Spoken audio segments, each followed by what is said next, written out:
The sound of a plate shattering against the kitchen wall made 5-year-old Emma freeze in her tracks, clutching her teddy bear tighter as she peered around the corner. Through the crack in the doorway, she could see her father slumped against the refrigerator, his shoulders heaving with silent sobs. It was the first time she'd ever seen him cry. 3 weeks had passed since her mother walked out, and tonight, something inside him had finally broken too. If you're feeling moved by this story already, please consider hitting that like button and subscribing to our channel. Your support helps us continue sharing these emotional journeys that remind us we're never alone in our struggles. David Parker hadn't planned on becoming a single father at 32. The life he'd carefully built with his college sweetheart had disintegrated overnight when Sarah announced she couldn't do this anymore. No warning, no couples therapy, just a hastily packed suitcase and the echo of the front door closing behind her. The note she left mentioned feeling trapped, needing to find herself, and how sorry she was to hurt them both. What it didn't explain was how David was supposed to tell their daughter that mommy wasn't coming home. That night on the kitchen floor marked his lowest point. After tucking Emma into bed with promises that everything would be okay, promises he didn't believe himself, David had finally allowed his composure to crumble. The shattered plate was the physical manifestation of his broken heart, his shattered family, his fractured future. "Daddy?" Emma's small voice cut through his grief. She stood in the doorway, teddy dangling from one hand, her eyes wide with concern beyond her years. David quickly wiped his face, forcing a smile. "Hey, sweetheart. What are you doing up? Are you sad because mommy left?" The simple question knocked the wind from his lungs. How could he answer that? How could he explain adult heartbreak to a child who still believed in fairy tales? "Come here," he said, opening his arms. Emma padded across the kitchen in her unicorn pajamas and climbed into his lap. "Yes, I'm sad. But you know what makes me happy even when I'm sad?" "What?" she asked, looking up at him with Sarah's eyes. "You do. You make me happier than anything in the whole wide world." That night, as Emma fell back asleep curled against his chest on the couch, David made a promise to himself and to her. They would be okay. Somehow, they would be okay. The first months were a blur of chaos. David, who worked as an architectural designer, had to completely restructure his life. He negotiated a flexible work arrangement that allowed him to drop Emma at kindergarten and pick her up afterward. He learned to do her hair, though the first attempts at ponytails looked more like lopsided palm trees. He figured out how to cook meals that weren't cereal or peanut butter sandwiches. He became both mother and father, trying desperately to fill the void Sarah had left. "Mr. Parker, could I speak with you for a moment?" Emma's kindergarten teacher, Ms. Reynolds, asked one afternoon as he arrived for pickup. David's stomach dropped. "Is everything okay?" Ms. Reynolds led him to a quiet corner. "Emma had a difficult day. During our family drawing activity, she became upset and refused to participate. When I asked her why, she said she didn't know how to draw her family anymore." The words hit David like a physical blow. He glanced across the room where Emma sat alone, methodically stacking blocks without her usual enthusiasm. "She's been having nightmares," David admitted. "Waking up calling for her mom. I don't know what to tell her when she asks when Sarah's coming back." Ms. Reynolds placed a gentle hand on his arm. "There's a support group for single parents at the community center. They offer activities for the kids while the adults meet. It might help you both to connect with others in similar situations." David almost declined. He'd always handled problems on his own. But looking at Emma's downturned face, he realized this wasn't just about him anymore. The following Thursday, David found himself sitting awkwardly in a circle of chairs, clutching a styrofoam cup of mediocre coffee. Emma had been whisked away to a children's activity room, initially clinging to his leg before being enticed away by the promise of art supplies and new friends. "First time?" asked a woman beside him. She had curly hair pulled into a messy bun and tired eyes that somehow still managed to look kind. That obvious, huh? She smiled. You have that deer-in-headlights look we all had at first. I'm Melissa. My husband died 3 years ago. Cancer.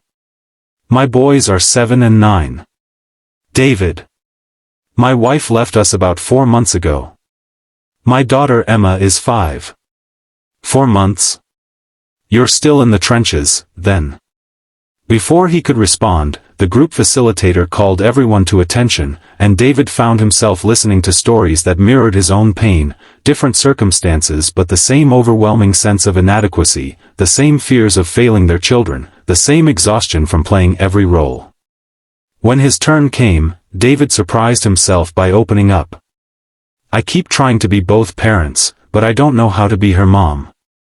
Yesterday, she asked me to paint her nails, and I made such a mess of it that she cried. Not because of the nail polish, I think, but because it reminded her that I'm not Sarah. A man across the circle nodded. My daughter wanted her hair braided for picture day. I watched YouTube tutorials for hours the night before. It still looked terrible, but she hugged me and said it was perfect. They don't need us to be perfect, Melissa added. They just need us to be present. That night, as David tucked Emma into bed, she asked the question that had become a painful ritual. Do you think Mommy will call tomorrow? David stroked her hair, choosing his words carefully. I don't know, sweetheart. But I do know that you and I are going to be okay, no matter what. Promise? I promise. As weeks turned into months, David and Emma established new routines. Sunday mornings became pancake day, with Emma standing on a stool beside him at the stove, giggling as they experimented with different shapes. David joined a co-op with other parents from the support group, taking turns hosting playdates that gave the adults precious hours to catch up on work or simply breathe. He learned to French braid Emma's hair after Melissa patiently taught him during one such playdate. He discovered that Emma loved helping in the garden, and they planted a vegetable patch together, her delight at the first sprouting tomato plant making his heart swell. There were still hard days. Emma's 6th birthday arrived with no word from Sarah, despite David's emails informing her of the date and time of the small party they'd planned. He watched his daughter's eyes dart to the door every time it opened, the hope in them dimming as the afternoon wore on. That night, after the last guest had left, David found Emma sitting on her bed, holding the unwrapped doll that had been labeled, "From Mom and Dad," on the gift tag, his desperate attempt to shield her from the truth that her mother hadn't even sent a card. She's not coming back, is she? Emma asked, her small voice steady despite the tears welling in her eyes. David sat beside her, his heart breaking anew. I don't think so, sweetheart. Is it because I was bad? No, David said firmly, turning her to face him. Listen to me, Emma. Your mom leaving had nothing to do with you. Sometimes grown-ups make choices that hurt the people they love, not because they want to cause pain, but because they're hurting themselves. This is not your fault. Not one bit. Emma nodded, though David wasn't sure she fully believed him. How could she? He barely understood it himself. Can I sleep in your bed tonight? She asked in a small voice. Of course you can. As Emma slept beside him that night, David stared at the ceiling, anger and grief warring within him. He was angry at Sarah for abandoning their daughter, for not even sending a birthday message. But he also grieved for Emma, who deserved so much more than a father fumbling his way through parenthood alone. The next morning, David made a decision. He couldn't change Sarah's choices, but he could ensure Emma knew she was loved completely and unconditionally. He called his boss and took the day off work. We're playing hooky today, he announced as Emma came into the kitchen, still in her pajamas. What's hooky? It means we're taking a day just for us. No work, no school. Just daddy-daughter adventures. Emma's face lit up. Really? Won't I get in trouble? Not this once, David winked. I already called your teacher. Now, what should we do today? They spent the day at the zoo, ate ice cream for lunch, visited a bookstore where Emma picked out 3 new stories, and ended at the park where they stayed until the sun began to set. As they sat on the swings, Emma's legs pumping as she tried to go higher, David felt something shift inside him. They would never be the family he had planned, but they were still a family, different, but whole in their own way. The turning point came unexpectedly, nearly a year after Sarah left. David received a letter from her attorney. She was relinquishing her parental rights and would not be seeking visitation. The formal, legal language couldn't disguise the finality of her abandonment. David sat in his car outside the lawyer's office, the papers beside him, unsure whether to feel relief or renewed grief. His phone buzzed with a text from Melissa. How did it go? Over the months, Melissa had become his closest friend in the single parents group. Her boys had taken a shine to Emma, treating her like the little sister they'd never had, and Melissa's practical advice had saved him countless times. She's gone for good, he texted back. Making it official. Come over, she replied immediately. The kids can play. You shouldn't be alone right now. At Melissa's house, while the children built an elaborate fort in the living room, David finally allowed himself to process the end of any hope that Sarah might return. I keep thinking about what I could have done differently, he admitted, sitting at Melissa's kitchen table. If I'd noticed she was unhappy sooner, if I'd been more attentive. David, Melissa said firmly, you can't keep doing this to yourself. Some people aren't cut out for parenthood. Some people run when things get hard. That's about them, not you. But Emma has you. And you're doing an amazing job. Melissa reached across the table and squeezed his hand. Do you know what my son Jake said about you last week? He said Emma's lucky because her dad does everything for her. Everything, David. That's how your daughter sees you. Later that evening, as David carried a sleeping Emma from the car to their house, he looked down at her peaceful face and felt a surge of fierce love.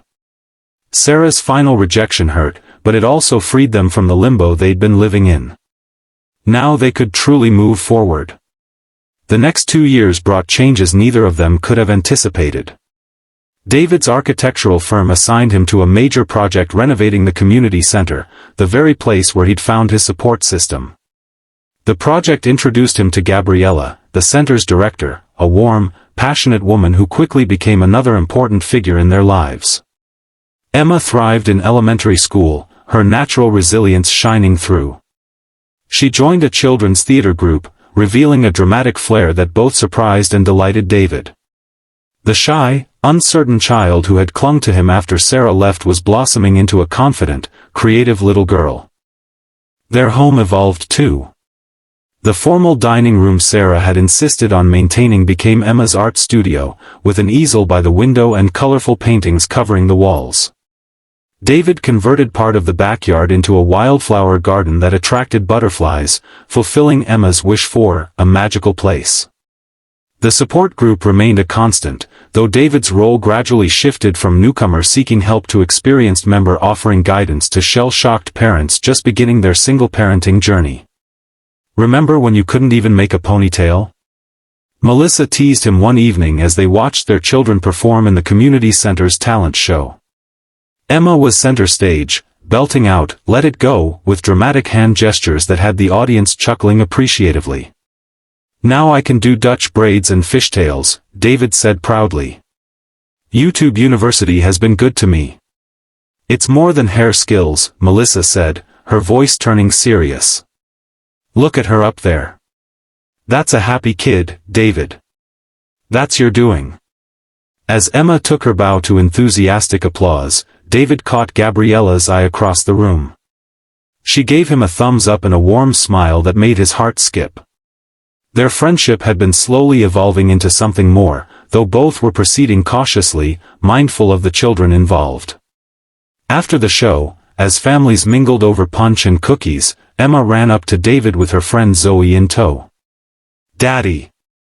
Zoe's having a father-daughter dance at her school next month, and she said I could come too.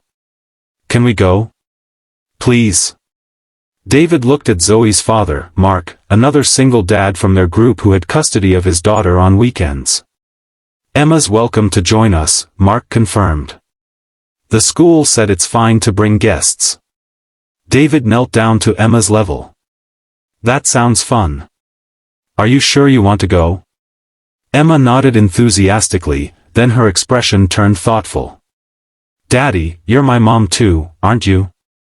You do all the mom things." The question caught David off guard.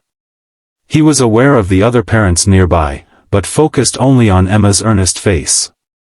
"I'm your dad, but yes, I try to do all the things a mom would do too." "Why do you ask?" "Because Zoe said the dance is for dads and daughters, but I was thinking it's kind of like we're going as all the things. Like we're a whole family, just the two of us." David felt his throat tighten with emotion. "That's exactly right, sweetheart.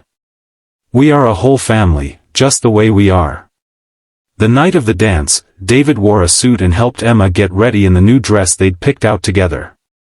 As he carefully secured the butterfly clips in her hair, a skill that had once seemed as impossible as climbing Everest, Emma watched him in the mirror. "Do I look pretty, Daddy?" "The prettiest girl in the world," he said, meaning every word. At the school gymnasium, decorated with paper streamers and twinkling lights, David and Emma joined Mark and Zoe on the dance floor. As they swayed to the music, Emma standing on David's shoes as he guided them in slow circles, he reflected on their journey. 3 years ago, he'd felt like half a parent, inadequate and overwhelmed. He'd measured himself against an impossible standard, trying to be both mother and father, without realizing that what Emma needed wasn't two separate roles perfectly fulfilled, but one person who loved her completely. "What are you thinking about?" Emma asked, looking up at him with curious eyes. "I'm thinking about how lucky I am to be your dad." Emma beamed. "I'm lucky too. Ms. Gabriella says some people get a whole village to raise them, but I got the best dad in the village, so that's even better." David laughed. "Did she really say that?"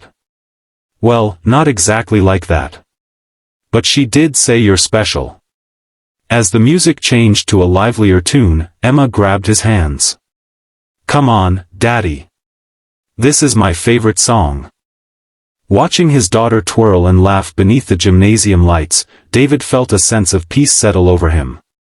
The broken heart he'd nursed for so long had healed, not into what it was before, but into something stronger, more resilient. He'd learned that being a single parent wasn't about playing two separate roles, but about redefining what family meant on their own terms. Later that night, as he tucked an exhausted Emma into bed, she mumbled sleepily, "We did it, Daddy." "Did what, sweetheart?" "Fixed our broken hearts. They're not broken anymore, right?" David kissed her forehead, marveling at her wisdom. "Right. Not broken, just rebuilt into something different. Something strong." As Emma drifted off to sleep, David stood in her doorway, watching the gentle rise and fall of her chest. The journey of single parenthood had been the hardest thing he'd ever done, but also the most rewarding. He'd discovered strengths he never knew he possessed and built a life he never could have imagined. Outside Emma's window, the moon cast silver light across the wildflower garden they'd planted together. Tomorrow, Gabriella was coming over for Sunday pancakes, a tradition she'd been gradually incorporated into. Melissa and her boys would join them later for an afternoon at the park. Their unconventional family circle continued to expand, proving that families weren't defined by who was missing, but by who chose to stay. David closed Emma's door softly and headed to his own room, no longer haunted by Sarah's absence. The space that grief had once occupied was now filled with something else, not the happiness he'd once planned, but a deeper joy he'd built himself. The space that grief had once occupied was now filled with something else, not the happiness he'd once planned, but a deeper joy he'd built himself, one difficult day at a time. 5 years after Sarah left, on Emma's 11th birthday, David watched as his daughter blew out the candles on her cake, surrounded by friends and their extended, chosen family. Melissa and her boys, Gabriella, now David's fiancée, and several other parents and children from their support group filled their backyard with laughter and conversation. "What did you wish for?" Zoe asked as Emma finished blowing out all the candles in one breath. "Can't tell or it won't come true," Emma replied with the wisdom of childhood. Later, after the guests had gone and Gabriella had left for her night shift at the community center, Emma sat beside David on the porch swing, both of them watching fireflies appear in the summer twilight. "Dad?" Emma said, leaning her head against his shoulder. "I have something to tell you." "What is it, sweetheart?" "Mom sent me an email. Last week." David felt his body tense but kept his voice calm. "She did? How did she get your email address?" "I found her online last year. I've been sending her messages every few months. She never answered until now." David took a deep breath, processing this revelation. "Why didn't you tell me?" Emma shrugged. "I didn't want to make you sad. And I thought maybe she wouldn't answer anyway." "What did she say in her email?"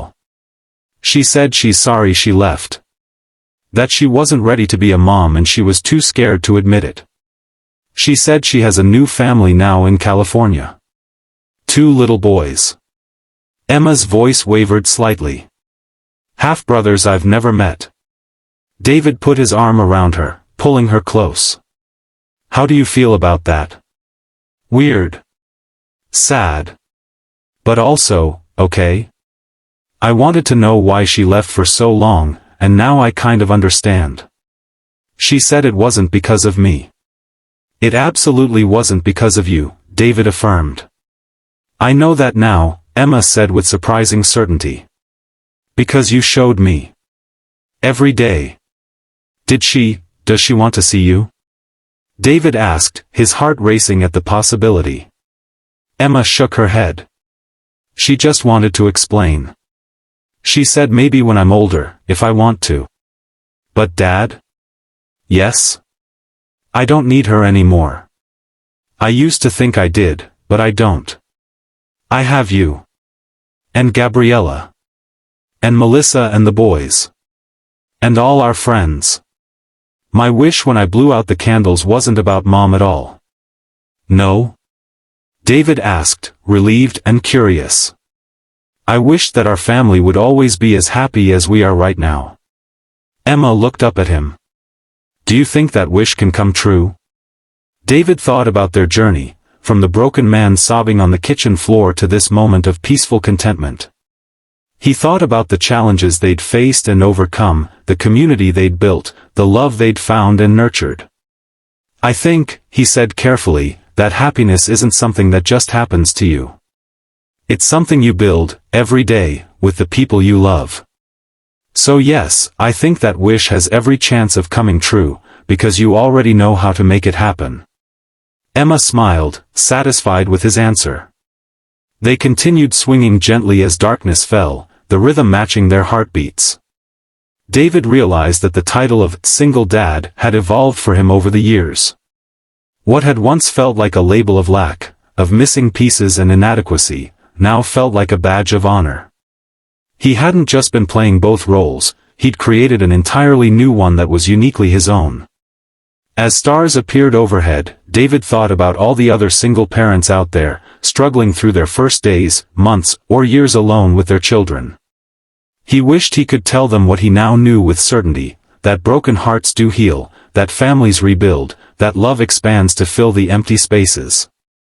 Most importantly, he wished he could tell them that the journey of single parenthood, while undeniably difficult, contained unexpected gifts, the discovery of inner strength, the forging of unbreakable bonds, the creation of new traditions, and the profound joy of watching your child thrive despite the odds. "Dad?" Emma's voice pulled him from his thoughts. "I love our life." "Me too, sweetheart," David replied, his heart full. "Me too." In that moment, under the vast canopy of stars, David understood that they had done more than survive Sarah's departure. They had transformed their story from one of abandonment into one of resilience, from loss into discovery, from brokenness into wholeness. One heart at a time, first Emma's, then his own, they had healed. Not back to what they were before, but into something new and beautiful. Something real. Something theirs. And that, David realized, was the greatest achievement of his life. If this story touched your heart, please take a moment to like this video and subscribe to our channel. Your support helps us continue sharing stories of resilience, hope, and the extraordinary journey of parenthood in all its forms. Remember, families aren't defined by who's missing, but by the love that remains and grows stronger every day.